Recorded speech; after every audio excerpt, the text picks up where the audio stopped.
vou ler a página de preparo do livro Caminho, Verdade e Vida, psicografia do Chico Xavier, pelo Espírito de Emmanuel.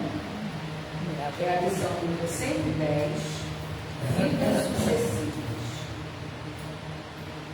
Não te maravilhes de ter de haver dito. Necessário, pois é, nascer de novo.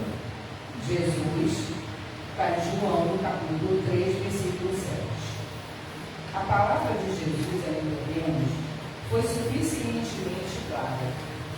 Desviá-la para interpretações descabidas pode ser compreensível no sacerdócio organizado, atento às injustiças da vida humana, mas nunca nos espíritos amantes de verdade, da verdade legítima. A reencarnação é lei universal. Sem ela, a existência terrena representaria turbilhão de desordem e injustiça. À luz de seus esclarecimentos, entendemos todos os fenômenos dolorosos do caminho. O homem ainda não percebeu toda a extensão da misericórdia divina nos processos de resgate e reajustamento.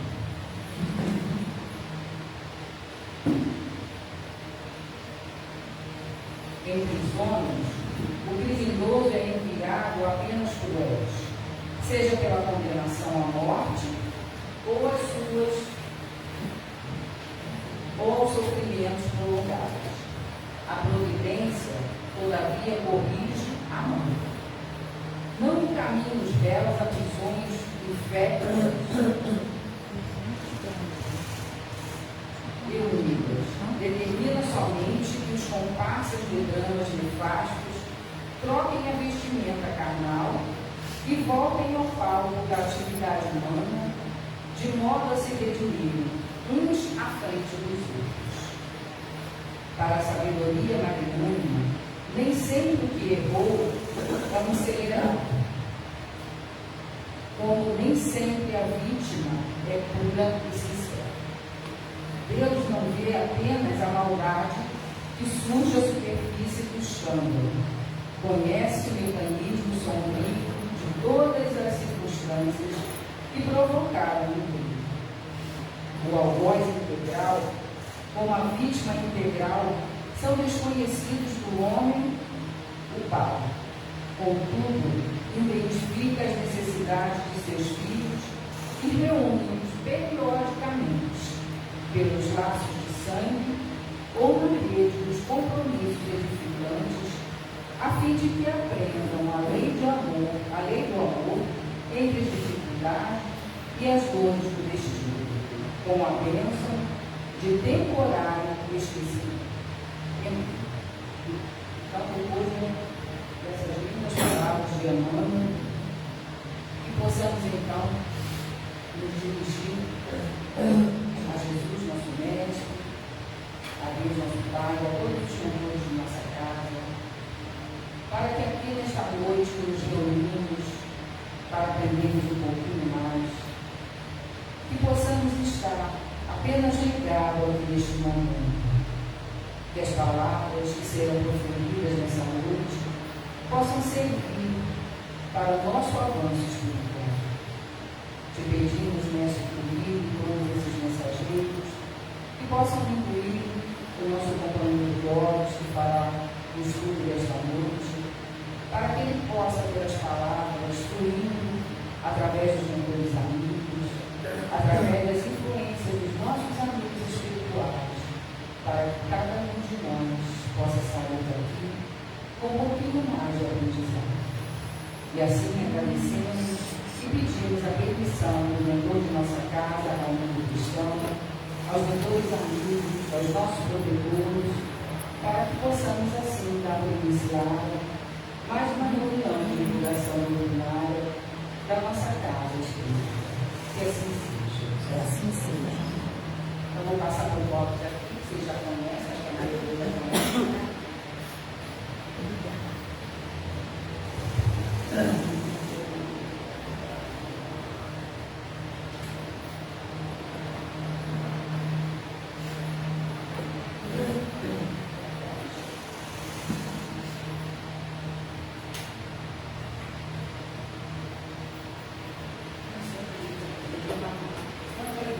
noite a todos. Que a paz do Mestre Jesus possa nos envolver nessa noite. Nosso tema de hoje, desencarnações coletivas, que vem calhar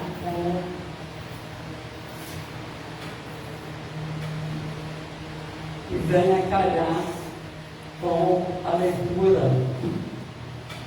feita pela nossa irmã Neide, né, das vidas sucessivas, num trecho em que o benfeitor Emmanuel fala que o Senhor não nos joga em prisão fétida.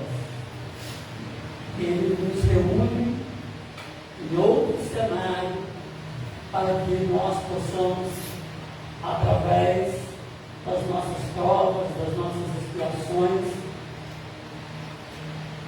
trabalharmos a nossa evolução enquanto espíritos imortais. E a doutrina espírita, ela nos fala muito, né, das desencarnações coletivas. E aí nós temos Jesus e a lei do karma. Esse karma é usado pelos nossos irmãos budistas, né? Dentro da doutrina espírita, nós usamos a lei de ação e reação, que o benfeitor espiritual André Luiz nos fala, a lei de causa e efeito, a lei do retorno, né, que significa a mesma coisa.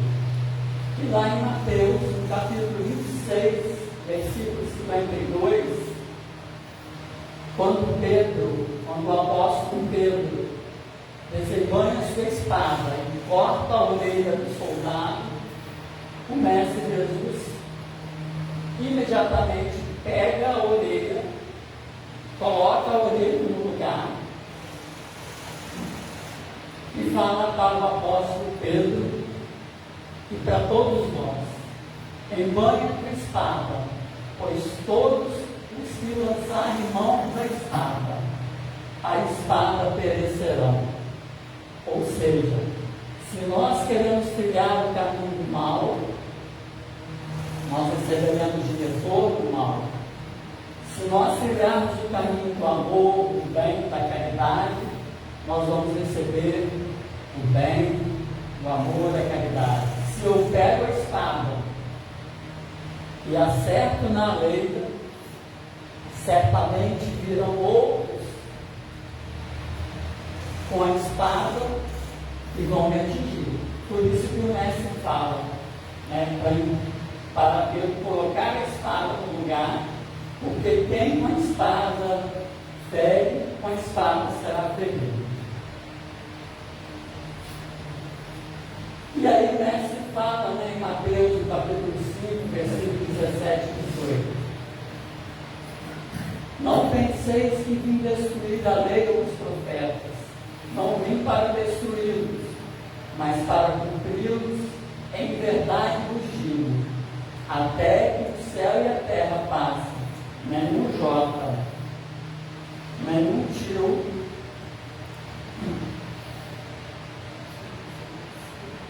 se obtirar da lei, sem que tudo seja cumprido. Nenhum tio se obtirar da lei. Então, todos os nossos atos, todas as nossas ações para o mal, imediatamente se aciona o mecanismo da lei de ação e reação, da lei de causa e efeito. Não importa se estamos fazendo escondido, não importa se estamos tramando contra alguém na calada da noite. O mestre assevera: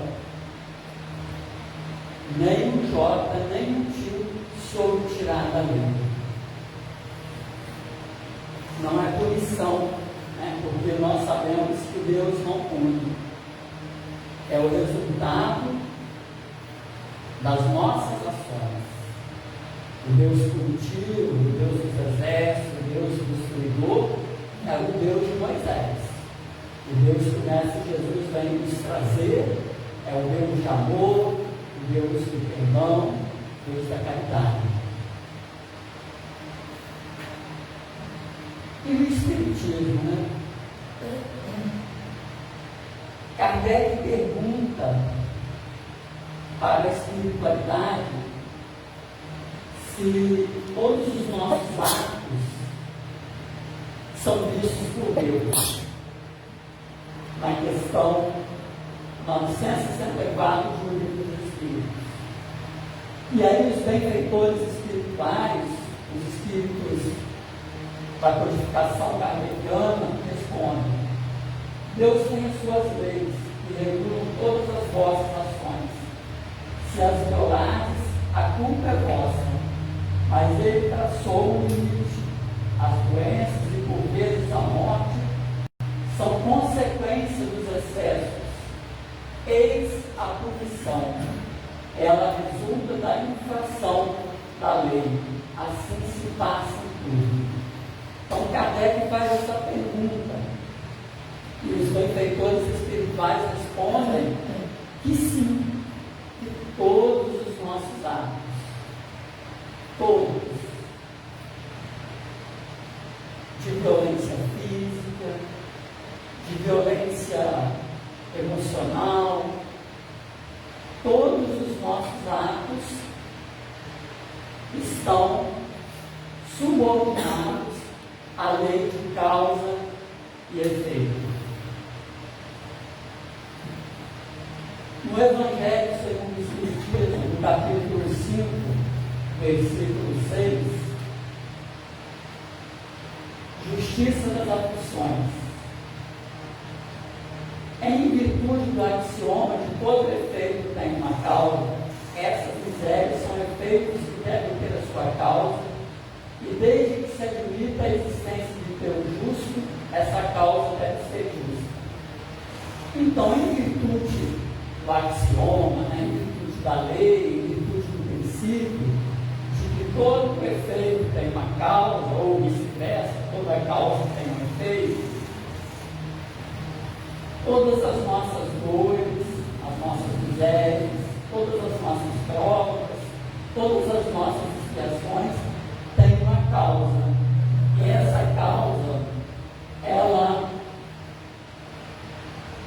aciona o mecanismo da lei de ação e reação, da lei de causa e efeito. Então, a justiça das nossas aflições, né? Por que a justiça das nossas aflições?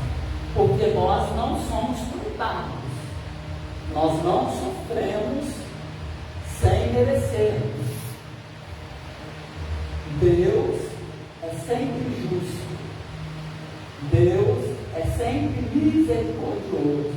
Por isso a doutrina espírita nos esclarece, né, a justiça das nossas aflições, a justiça das nossas dores, das nossas doenças, das nossas dificuldades financeiras, todas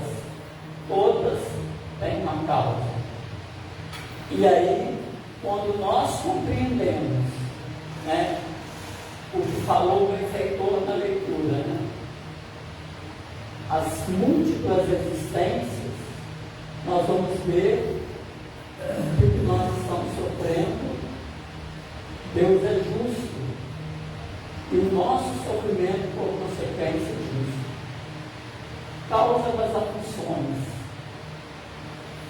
O benfeitor, o codificador, né, Allan Kardec, pergunta à espiritualidade as causas das nossas aflições.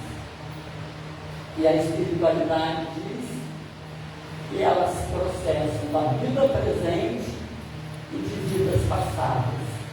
Então é um vórtice, né? Então é um redemoinho. É dessa vida e de outras existências a causa das nossas aflições. Se quisermos levantar para o mundo espiritual um lugar de paz, de harmonia, de equilíbrio, temos que nessa existência praticar o bem, praticar o amor e a caridade. Porque mesmo nessa existência, praticando o bem, o amor e a caridade, vamos passar a ter pagar pelos atos das vidas passadas. E o benfeitor espiritual Emmanuel, o meu consolador, ele nos diz o seguinte sobre o nosso sofrimento: cada sofrimento é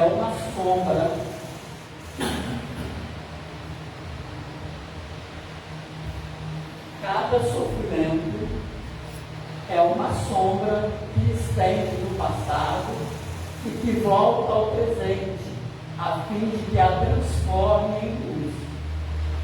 O que o benfeitor quer dizer? Que o nosso sofrimento é uma sombra do passado que volta hoje, que volta nessa existência, para que nós transformemos essa sombra em luz, para que nós possamos fazer a nossa trajetória evolutiva, para que nós possamos, enquanto espíritos imortais, trabalharmos o bem em nós.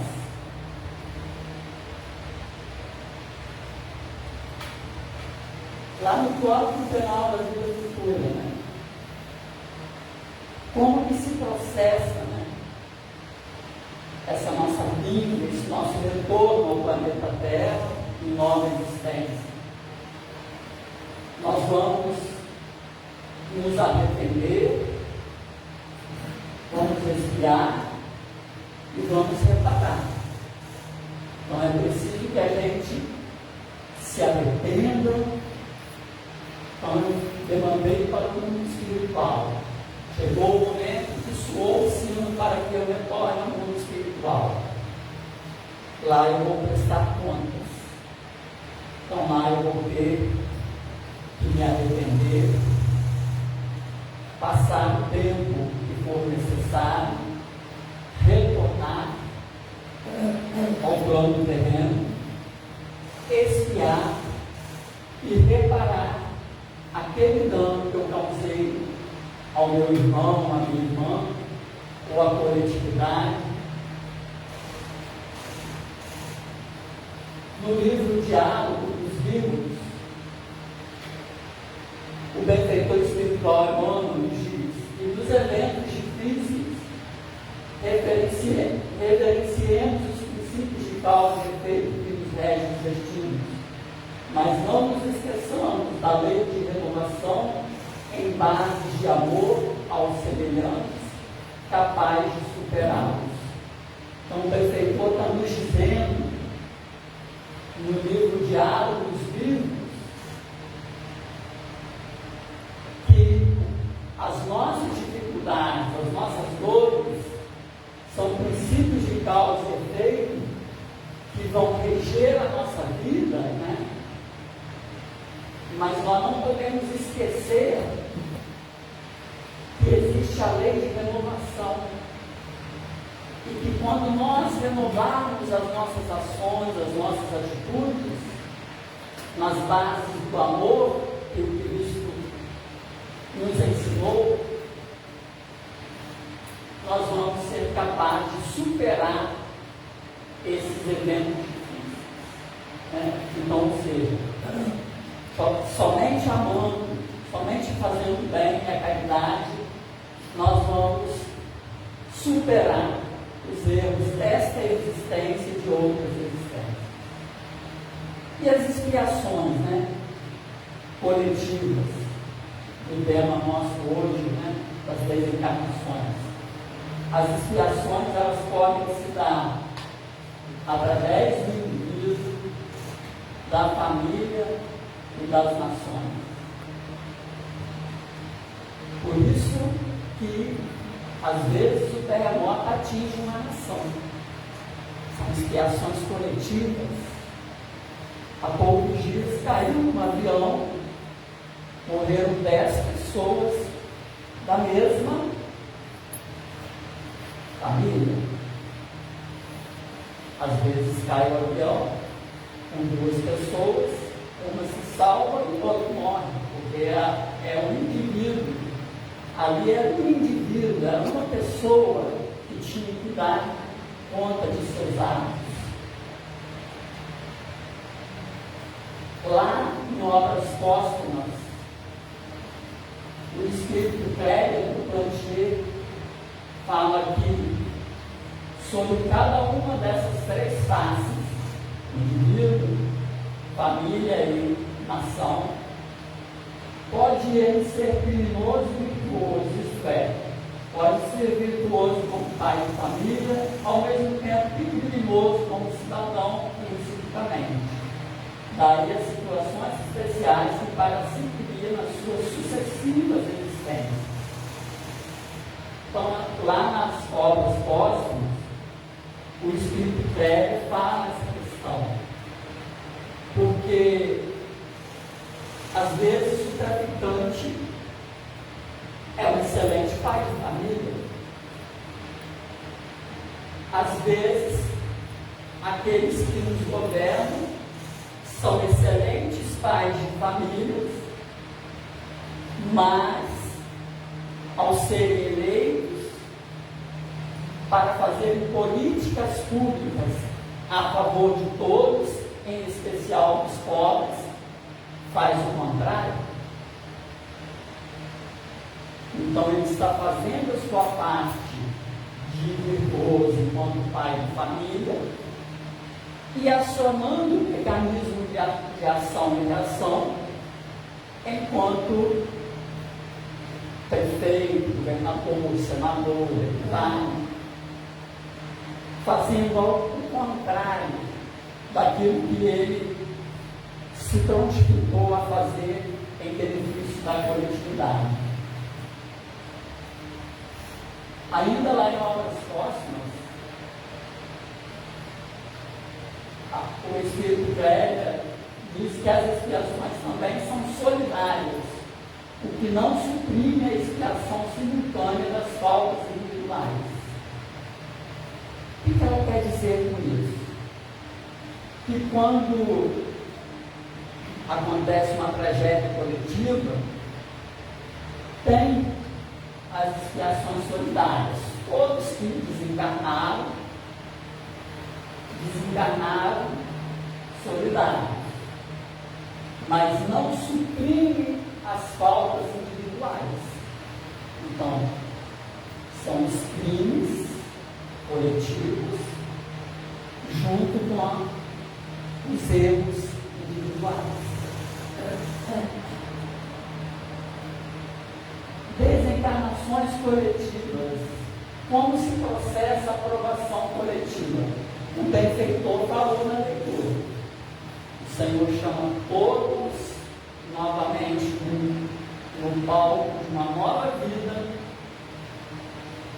Então, na aprovação coletiva, verifica-se a convocação dos espíritos encarnados, participantes do mesmo débito, com referência ao passado virtuoso e obscuro.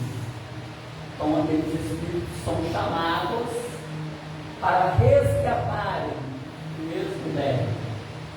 Está lá em O Consolador. Razão porque muitas vezes em titulares doloroso acaso, a circunstância que reúne as criaturas mais díspares no mesmo acidente, que lhes ocasiona a morte do corpo físico ou as mais variadas mutilações no quadro de seus compromissos individuais. Então, o benfeitor espiritual Emmanuel quer dizer que criaturas mais díspares. Lembra daquele maremoto, daquele que houve lá na Ásia? Tinha pessoas da Ásia, tinha pessoas da América do Norte, tinha pessoas da Oceania, de várias partes do continente que não se conheciam.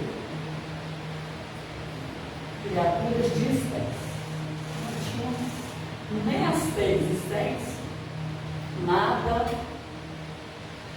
a ver com a outra, mas que foram para um cruzeiro, né? Que foram fazer uma viagem de férias.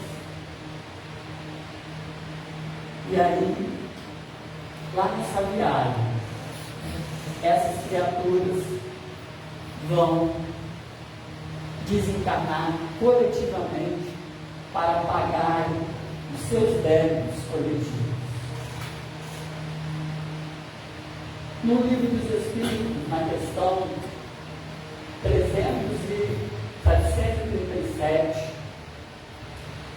o codificador pergunta, né, as causas, né, desses flagelos. E a espiritualidade responde: só julgais essas coisas do vosso ponto de vista pessoal e a chamais de flagelos por causa dos prejuízos que vos causam. Mas esses transtornos são frequentemente necessários para fazer com que as coisas cheguem mais prontamente a uma ordem melhor, realizando-se alguns anos, o que necessitaria de muitos séculos. Então o codificador pergunta por que desses flagelos, né? E aí a espiritualidade responde: para realizar em alguns anos o que necessitaria de séculos. Por isso, nós vamos ver os anúncios de maremotos, de terremotos, de guerras, de aviões caindo constantemente.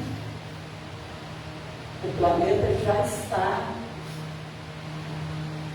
no processo de regeneração.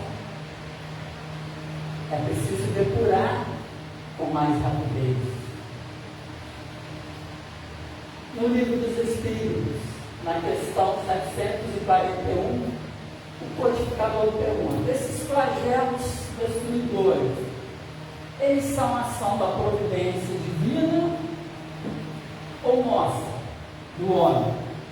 A espiritualidade responde: da providência e da ação do homem. Então, lá em Petrópolis, em Teresópolis, tem aqueles bolos enormes, e aí nós sabemos, né, da disparidade social que tem no nosso país. Né? Aí as pessoas são obrigadas a construir sua casa, o seu barraco, naquele alto. O que ocorre quando vem as chuvas fortes, as chuvas torrenciais, desce o morro inteiro. Ah, mas então aquelas pessoas não iam morrer daquela forma? Sim, iam morrer daquela forma. Já estava previsto no processo reencarnatório, na programação reencarnatória. Mas ali foi uma ação da providência divina que acionou a lei de ação e reação, e uma ação do homem, de quem construiu e do prefeito que fez vista grossa e deixou construir. Nós estamos vendo aqui, atrás do Cristo Redentor, já tiraram uma parte enorme para a construção. Já mexeram na estrutura do morro do Cristo Redentor. Daqui 10, 12, 13 anos, aí de sábado, não sabe por quê. Ação do homem. Então, os flagelos destruidores têm a sua ação da providência divina e nossa. Lá no Livro dos Espíritos, na questão 738b, o codificador pergunta, né, se a morte se desencarna, se dá por um flagelo ou por uma causa comum, ordinária, né? A espiritualidade responde: quer a morte se verifique por um flagelo, por uma causa, não se pode escapar a ela, quando soa a hora da partida. A única diferença é que no primeiro caso parte um grande número ao mesmo tempo. Então, no flagelo, parte muitas pessoas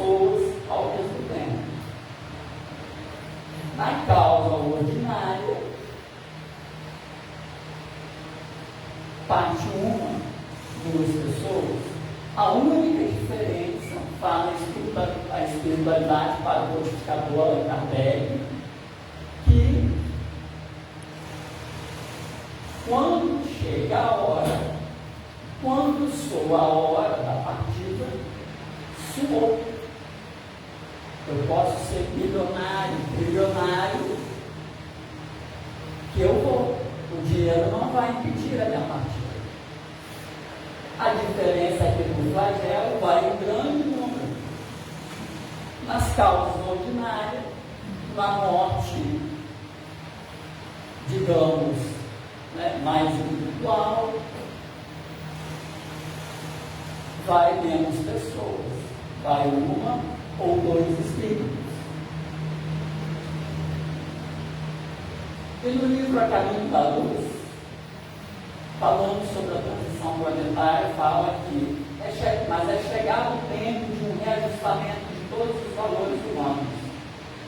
Se as dolorosas expiações coletivas preludiram a época dos últimos ares, do Apocalipse, a espiritualidade tem de penetrar as realizações do homem físico, conduzindo-as para o bem de toda a humanidade. Então, o benfeitor fala, na Caminho da Luz, que essa transição planetária, elas anunciam os ais do Apocalipse, aquelas trombetas, que os nossos irmãos evangélicos falam, está chegando o Apocalipse, está chegando a volta do Mestre Jesus. Não, o Mestre Jesus já está conosco, sempre esteve, está conosco todos os dias. E aí o benfeitor fala que essas expiações coletivas, elas anunciam o prenúncio dos ais do Apocalipse. Vai acabar perto? Não. Vai haver a regeneração do nosso planeta, de provas e expiações para o planeta de regeneração. Com menos orgulho, com menos egoísmo, um planeta com mais felicidade. Não vai cair bola de fogo sobre a Terra. Nossos irmãos que já demandaram para a dimensão espiritual não vão sair dos seus túmulos. Não existe, a ciência já provou que é impossível. Então o benfeitor fala que esse Apocalipse é simplesmente um processo de transição do nosso planeta, de provas e expiações para um planeta de regeneração. E aí, o voo 447 da Air France,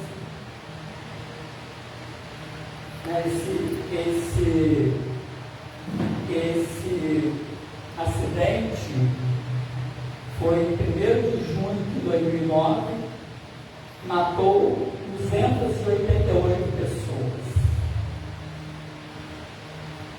E lá na Gênesis, no capítulo 17, item 32, fala que as grandes partidas coletivas, entretanto, não têm por único fim ativar as saídas. Tem igualmente de transformar mais rapidamente o espírito da massa, livrando-as das más influências e de dar mais ascendente às ideias novas. Então, essas pessoas vão cumprir o seu papel na lei de causa e efeito e, ao mesmo tempo, ajudar para que o planeta possa ir mais rapidamente para a regeneração, surgindo, vindo habitar o planeta espíritos mais nobres, espíritos mais de luz, espíritos mais evoluídos, espíritos que na dimensão espiritual vem conversas, colóquios com o Mestre Jesus, com a Mãe Santíssima. Esses espíritos estão vindo para ter, para trazer ideias novas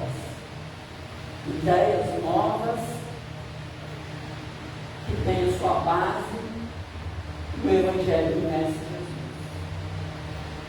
E aí no livro Cartas e Crônicas fala sobre a lei de causa e efeito, né? A tragédia no circo em Niterói, 17 de dezembro de 1961. O espírito irmão X fala: quase 18 séculos passaram sobre o tenebroso acontecimento.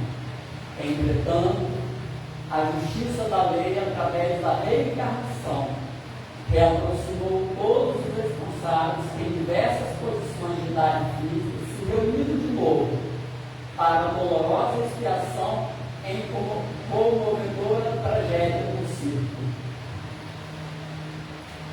E aí o espírito irmão X, por isso que a doutrina espírita é consoladora, é esclarecedora, né? Porque ela vai nos esclarecendo, né? Mas que Deus é esse, né? Que deixa pegar fogo no circo. Todos aqueles que lá estavam no ano 177,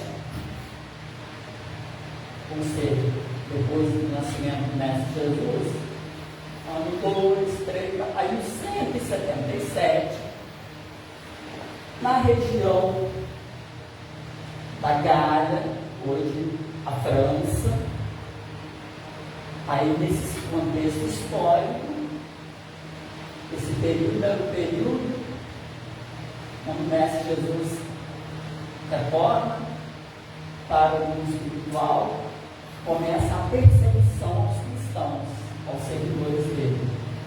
Então, nesse ano de 177, 1000 mulheres e crianças foram queimadas vivas, né?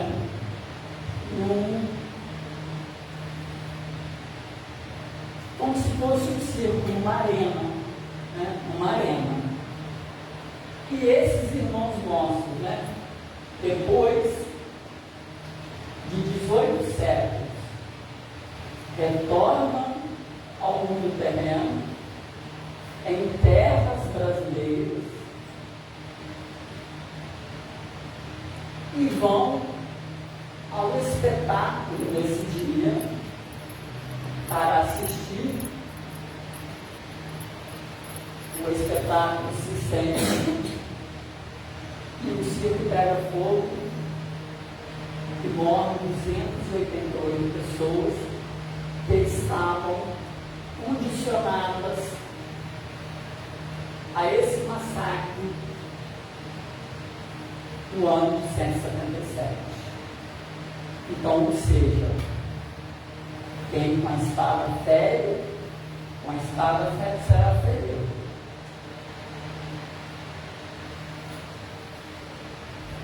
Incêndio no edifício Joel, 1º de fevereiro de 74. Varre como fogo e pranto a sombra de outras eras, combatentes da cruz em provações austeras, quanto heróis do mundo, honrados tempos vivos. Na terra o sofrimento, a angústia, a cinza, a escória, mas ouve-se no além os hinos da vitória, das milícias do céu saudando os inimigos. O Espírito se imposta, ele faz um soneto. Varrem como fogo, pranto as sombras de outras eras, combatentes da cruz. Então nós temos a Idade Média, né? Que pega 1000 anos, vai do século V ao século XV. Idade Média, que é a idade das sombras, aí os renascentistas chamam essa idade Média. Aí já não mais são os cristãos que são perseguidos. Os cristãos passam a perseguir em nome de Deus e do Cristo. Idade Média, feudalismo, concentração de terra, nome diferente de hoje, nas mãos de meia dúzia. As cruzadas, a influência da igreja, a Inquisição, ação, com aqueles artistas do renascentismo começam a combater, né? E aí, por que isso aí, né? Por que o Espírito Costa fala, né? Os combatentes da cruz, os combatentes da cruz das cruzadas, se reúnem, vão morar no edifício Joelma, e foram 187 mortes, fora os feridos, né? Então, aqueles que lá nas cruzadas queimaram vivos, em nome do Cristo, voltam para a sua expiação da mesma forma no incêndio do edifício Joelma. É a justiça divina. Olha o edifício Joelma, então. As palavras do mestre. Pedro, quem com ferro fere, com ferro será ferido.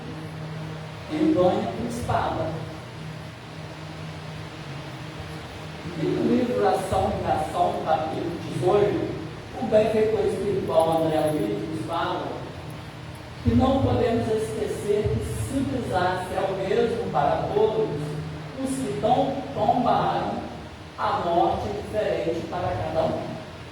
O que o benfeitor espiritual André Luiz quer dizer? Que morreram 300 pessoas, demandou para o mundo espiritual 300 pessoas. O desastre é o mesmo para todos os que desencarnaram, mas a morte é diferente. Se eu trabalhei bem, na caridade, segui os passos do Mestre Jesus, a morte para mim vai ser diferente. Eu vou estar no desastre, porque eu não vou ser exemplo do mecanismo de ação e reação, mas talvez o auxílio dos benfeitores, dos familiares, né?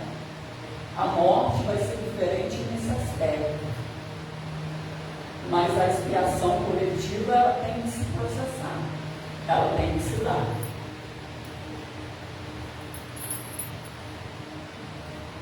E aí nós vimos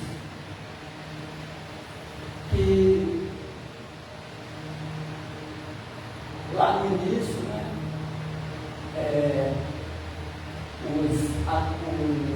as mortes coletivas dos cristãos, posteriormente nós vamos ver os cristãos perseguindo, matando em nome de Cristo durante 1000 anos. E aí diz,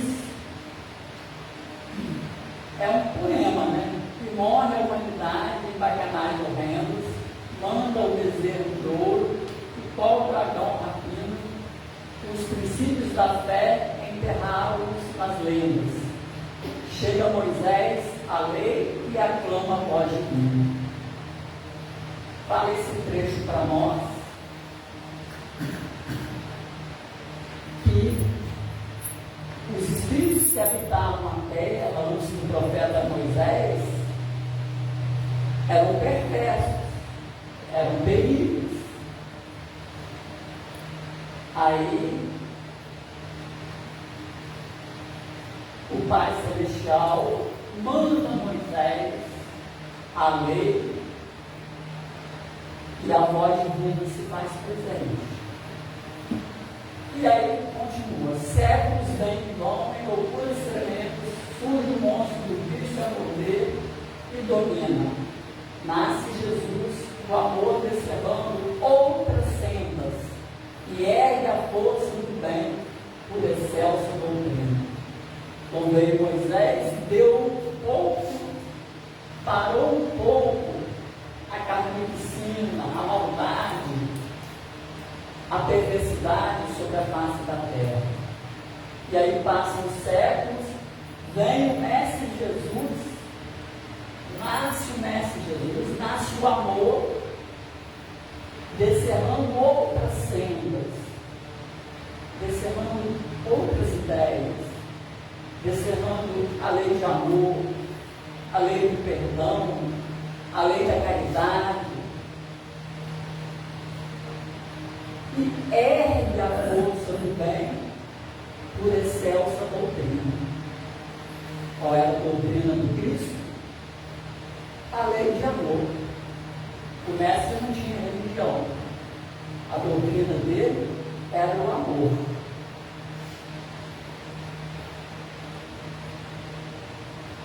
Segue o passo, e eis que toda a terra, os fracassos do ateísmo e as hienas da guerra, cercam as multidões dos fracos e infelizes. Mas Kardec, a razão, estende luz à história, desponta ao espiritismo, o evangelho é vitória, traçando ao mundo aflitos as novas antologia dos imortais, psicografia de Chico Xavier e Valdo Pereira. Então vem o mestre, aí o mestre retorna ao mundo espiritual, deixa sua lei de amor, de perdão, de caridade. Aí 300 anos depois, os seus seguidores prosseguem. Mas quando chega o século V, se inverte a situação.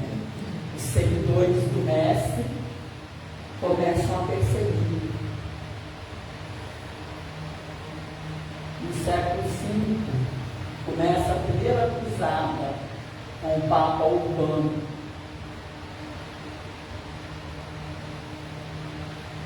Segue o passo do tempo, eis que por toda a terra, ao ateísmo, as guerras, as multidões dos fracos e infelizes. Como acreditar na religião se a religião aliava o Estado para matar em nome do Cristo?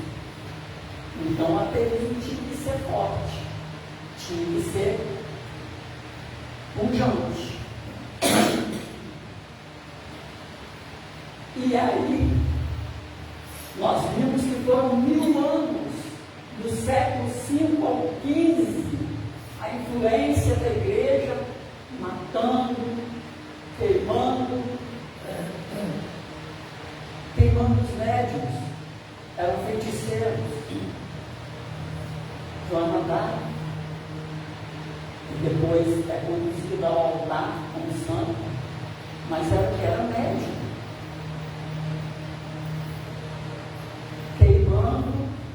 Em nome do Cristo.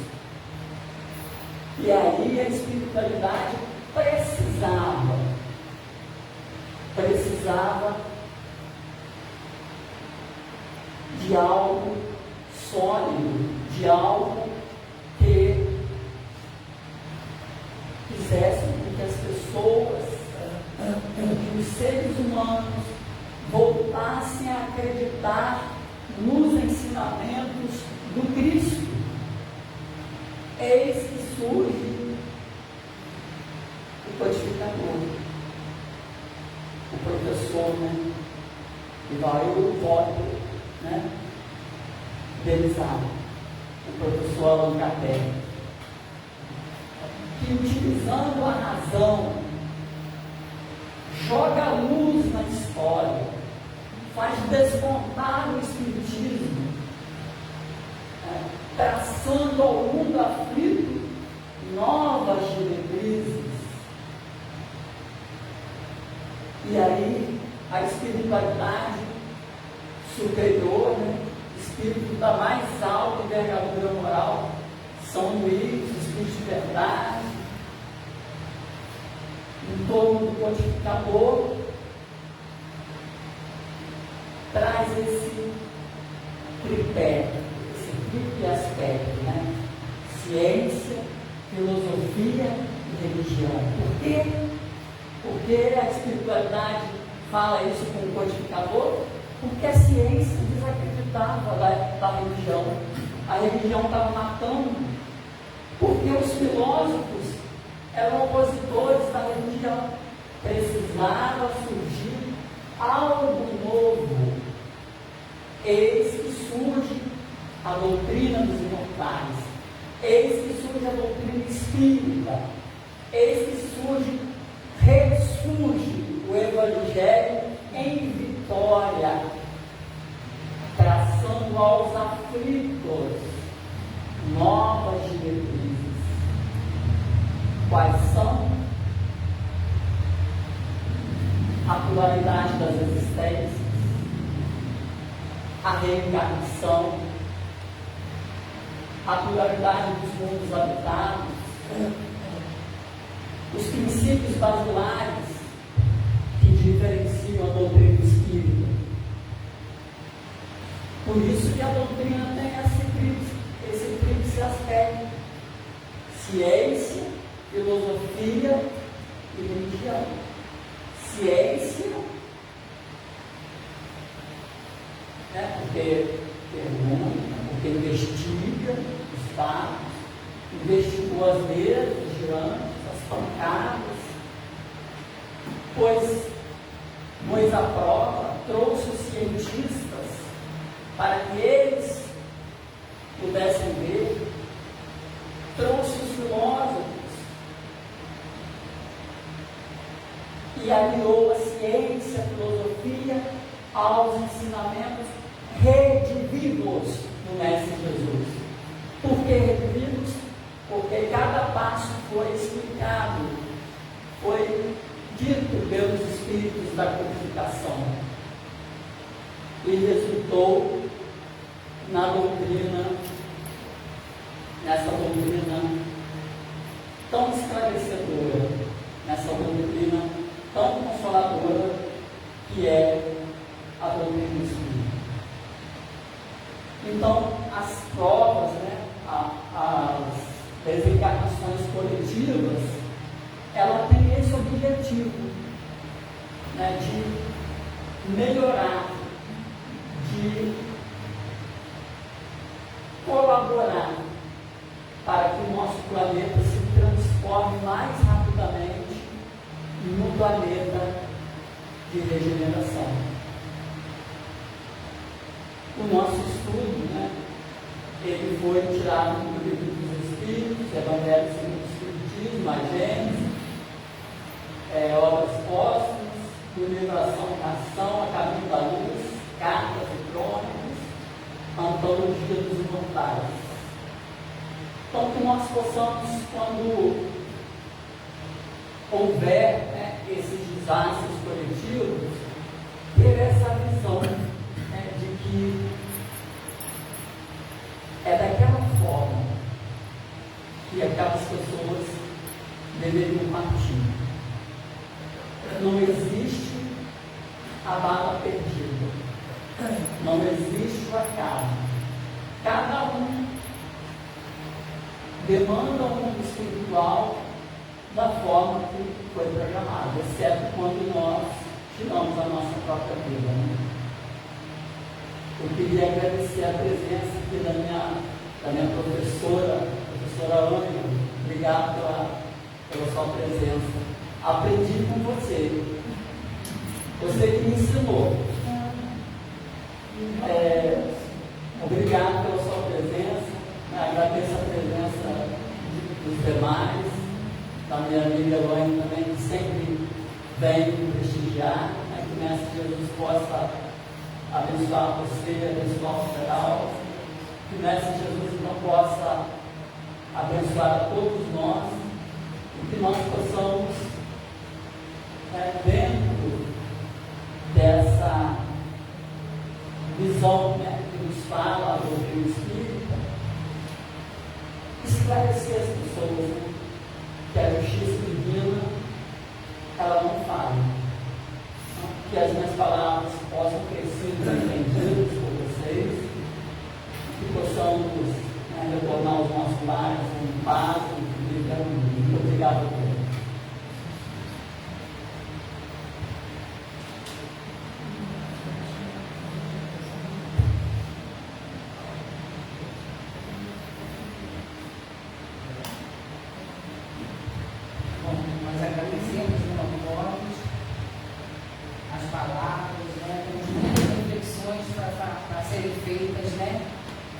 daqui por diante, né? Quem ainda, né, não tinha ouvido falar, né, sobre esse assunto, né? Tem muitas reflexões a serem feitas e que possamos, né, melhorar a cada dia um pouquinho, para que a gente possa, né, ter na próxima encarnação uma vida melhor. A gente não dá, né? A gente está sempre querendo, né? A gente está querendo dar lugar, que a gente possa fazer isso na de hoje, né?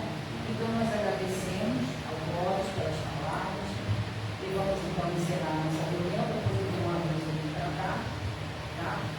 Aí depois que eu encerrar aqui, eu vou os olhos, tá? Então nós possamos, nesse momento, agradecer a Deus por mais esta oportunidade que nos deste para estarmos aqui nesta noite, para termos tantas reflexões trazidas do mundo espiritual, para que possamos assim melhorar. O caminho da evolução depende de cada um de nós. Que possamos a cada dia refletir e mudar. E não fiquemos apenas na teoria, mas que possamos colocar em prática todo o aprendizado que a doutrina espírita traz para nós, através desses livros maravilhosos, através de tantas palestras esclarecedoras, que possamos não apenas ouvir, mas colocar em prática no nosso dia a dia, na menor situação que seja. Abençoa, Senhor, a todos nós, os nossos lares, nossas famílias, aqueles nossos familiares que já se encontram no mundo espiritual, que eles possam receber o nosso abraço, o nosso carinho e a nossa saúde.